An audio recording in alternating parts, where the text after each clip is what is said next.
Hey everyone, happy Wednesday. It's Michelle and welcome back. First things first, I'm going to apologize for what I look like right now, but today's plans did not go as planned. I was supposed to be out on my parents' pontoon boat for the afternoon, so when I got up this morning, I did not wash my hair or do anything with myself other than get a quick shower, and the hair went up because I thought I was going to be out in a boat all day and hopping in and out of the lake. Well, there's been a threat of storms here all day, so we decided at the last minute to wait and go tomorrow. At that point, I already look like this. So instead, I actually went out and got my nails done looking like this. So again, I apologize for how I look, but after this introduction, you won't have to look at me for the rest of the video. Because tonight, we're going to cook. Oh my God, completely lost my train of thought. Sometimes I think this menopause is kicking my butt. Brain fog is a symptom, something that happens during menopause, and I'm noticing more and more of my brain just being like, well, you just saw it. I forget what I'm talking about. I forget where I'm going. I forget what I'm doing. And I'm starting a new job. Oh, on the job front. So 2 phone interviews, 2 face-to-face interviews. I have accepted a position as a travel agent with AAA. So today's Wednesday, I start work on Monday. So my videos are going to start taking a little bit of a different turn, only because I'm now going to be one of these full-time working people who's trying to do YouTube at the same time, which means my food prep will be changing. I'm gonna have to start doing more food prep on Sundays for the week.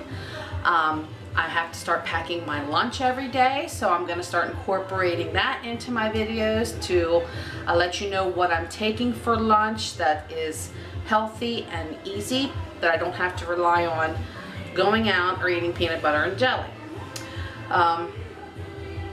So I've already created like a list of 10 healthy lunch ideas, so I'm going to rotate week 1, week 2, week 1, week 2, and as I, get a little more time under my belt, maybe I'll come up with some other ideas and I can actually have a 3-week menu as opposed to a 2. So anyway, tonight, Mike asked me if we could have a little bit of a heavier meal tonight because tomorrow starts his prep for his colonoscopy on Friday. He's not a happy boy. So pasta is what we're going to have tonight for a heavier meal. So I pulled some meatballs out of the freezer. They are homemade, of course. I don't buy pre-made balls. My meatballs are super easy to make. The recipe is on my channel. Just look in my videos for meatballs. I have to learn how to link videos. I haven't figured that out yet. So anyway, my meatballs are already made by me, and they were, when I made them, I froze half the batch. So I thawed them out and they're in a pan. I'm going to just warm them up, and I'm going to be making some penne pasta, whole grain of course, and I'm going to be making just a small batch of a homemade marinara sauce. You can choose to use jarred sauce if you'd like. Again, I don't use the jarred stuff. Most of the jarred stuff has high fructose corn syrup in it. So I make my own marinara sauce. Again, super easy. It's not like I'm starting from a raw tomato, but again, nevertheless, easy. And I'm going to roast some vegetables to add to it as well. So I'm going to flip the camera around. I'll show you the ingredients that we're going to need tonight, and then we're going to start cooking. Okay, so here's my veggies that I'm going to be roasting. I have onions that I've cut into like a petal. I have green peppers that are in chunks, and I'm cheating. They're actually left over from when I made my pickles on Sunday. I didn't use these, so I didn't even have to cut them tonight. Some white mushrooms. I went to the store. I was going to buy baby portobellos, but these were on sale, so I saved 70 cents. Hey, anything to save a buck. And I have some fresh garlic that I've sliced up. Now for my sauce, I'm going to be using tomato sauce, tomato paste, olive oil. There, of course, is my pasta. My seasonings will be oregano, thyme, basil, that's just pepper, salt, some onion powder, and a little bit of sugar.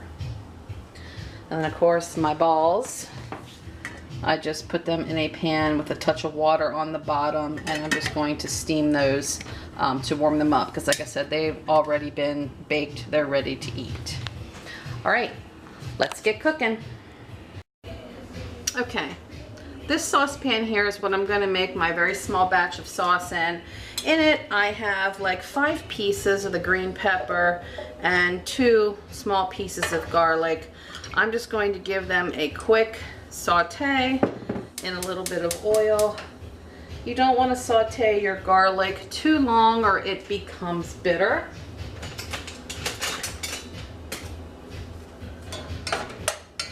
And while that is starting to heat up, I'm going to get my cans of tomato sauce opened up.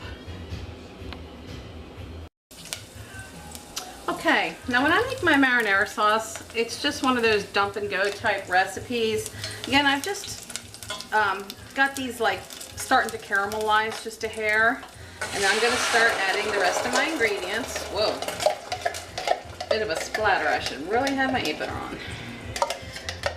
So I'm going to add my tomato sauce. You can use crushed tomatoes, you can use tomato puree, you can use tomato sauce. Normally I do add crushed tomatoes, but I have none on hand, so guess what? Does it really make a difference? Not really. And again, if you have your own favorite jarred sauce, go ahead and use it. I just prefer to make my own so I know what I'm eating, because literally the ingredients in these cans of organic tomato sauce is organic tomato puree, sea salt, organic granulated sugar, vitamin C, and organic spice. So no weird chemicals in here at all.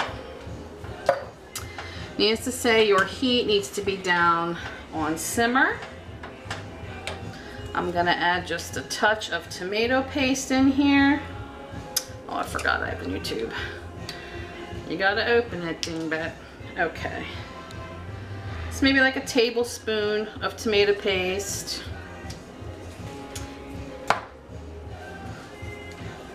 Some salt. The sugar, that helps with the acid, so your sauce isn't quite as acidic. Onion powder. Black pepper.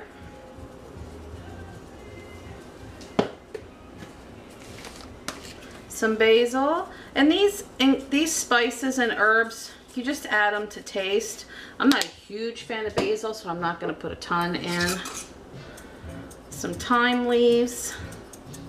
And again, thyme, a lot of people don't use thyme.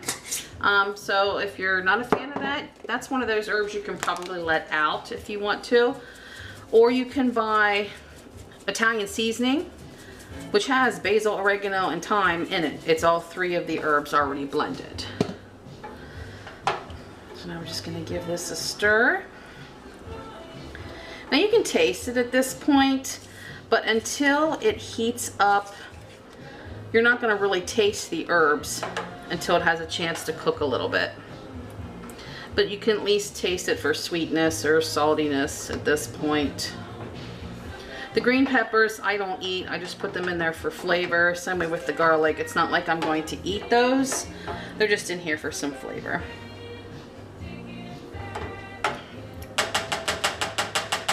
I think that's good. Now we're just going to let that simmer. All right, veggies. Super easy. Drizzle, oh my God, Michelle. Drizzle with some olive oil. And we're going to season them up with a bit of salt and pepper. And then we're just going to pop them in a 350-degree oven for about 15 minutes. And that's it. And when you're making pasta, always salt your pasta water. I'm sure you've seen that on the box, you know, always salt your pasta water. You've probably heard other people that do videos say that.